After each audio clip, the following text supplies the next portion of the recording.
Hello everybody, TexasDeacon here. Hope you had a good day in the Lord. I had a wonderful day, and if you didn't, it's your fault. Get down on your knees and talk to God. Things will get better.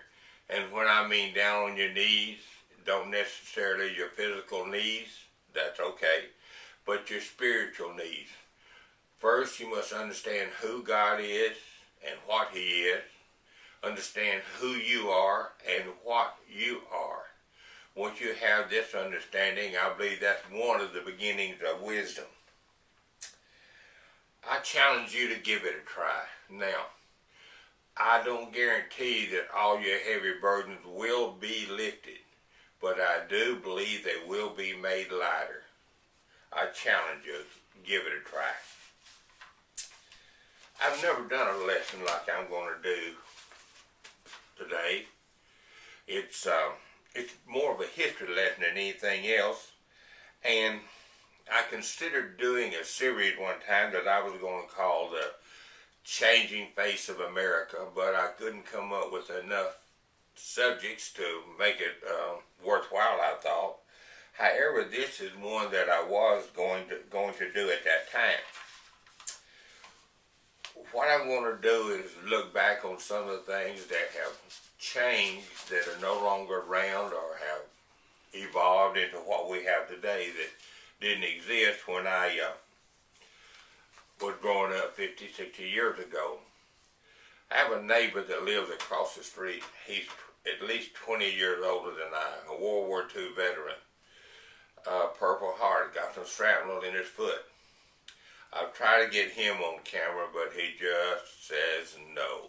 He could share so much with us, but be that as it may. Anyway, the title of this lesson is The GREASY Spoon Restaurant.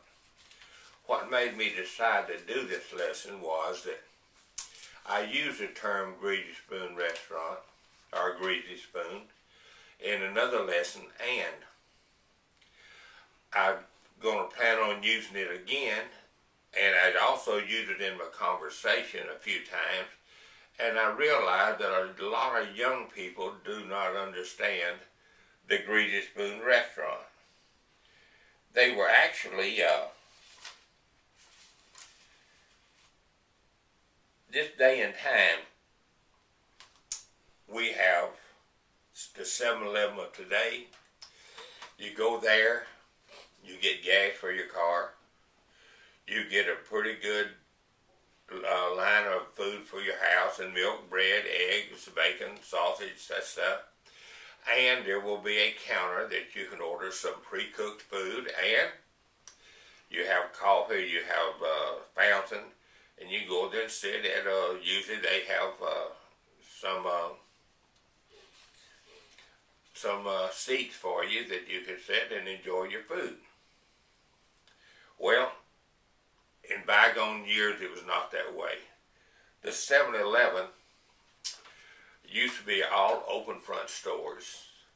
They were in neighborhoods, and they were designed to, again, just serve that milk, bread, eggs, sausage, bacon, little items like that, but they did not sell any gas. They did not have any prepared food.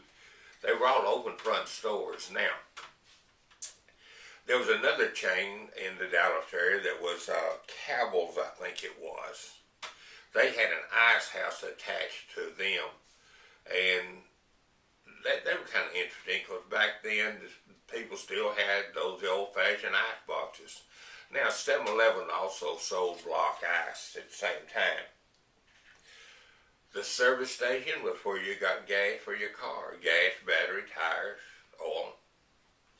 Now, if you wanted a meal, you would have a restaurant. You would go in and sit down, and waitress take your order and bring the food to the table, just like today, no changes.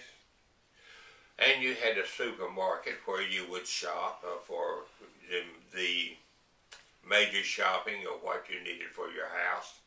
Now, the supermarket of today has a lot more items and a lot more things than the old supermarket did.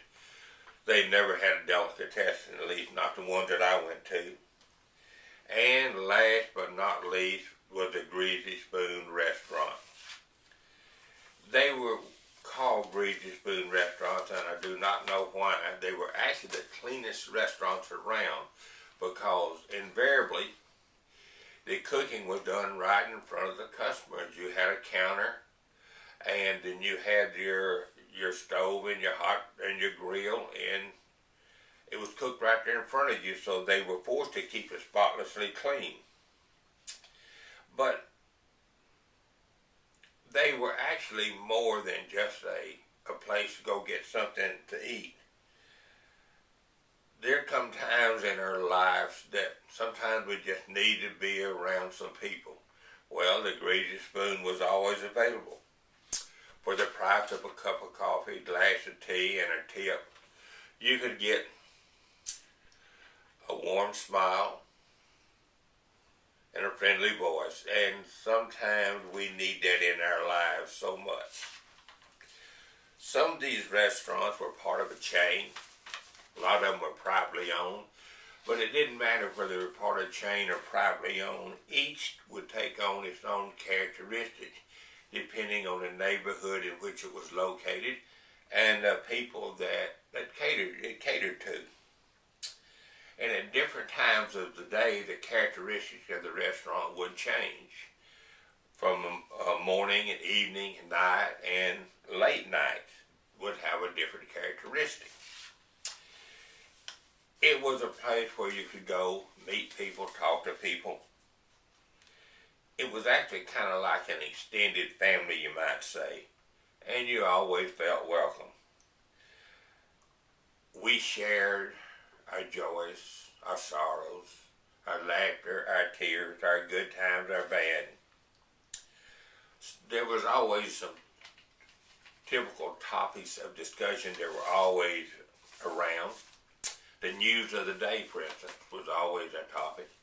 And of course, there was sports, politics, religion, and sex, not necessarily in that order. Those people that worked on the outside, when the weather was too hot, too cold, or too wet, they would invariably find themselves inside the Greasy Spoon, a place to go, and it was usually interesting when they were in there because they brought a different characteristic to the restaurant. I spent my share of time in Greasy Spoons, I have to admit, maybe more than my share. Met a lot of interesting people, met some strange people. Maybe I was one of the strange people, I don't know. But another description of the Greasy Spoon was that it was a non-drinker's bar. And I suppose that's a good description. And speaking of the non-drinker's bar, every morning about 2:15 or 2:30, it would take on a whole different atmosphere when the bars closed, which they closed at 2 o'clock in Texas here, and the bar crowd would hit, and it would be a different, but it was a good time. There are a few of these Greasy Spoons left, but not many. Excuse me. If you're lucky enough to have one in your area, attend it. Spend some of your money there. Hang on to it, because they're slowly dying. When I go through the drive-thru at McDonald's, I talk over the speaker.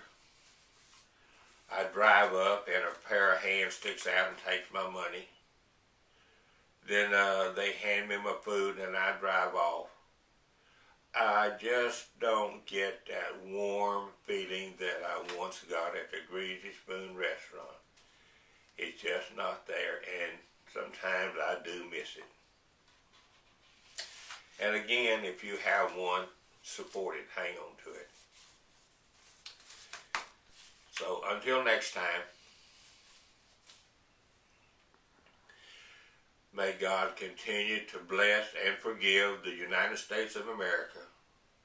May God continue to bless the Republic of Texas. And may God continue to bless you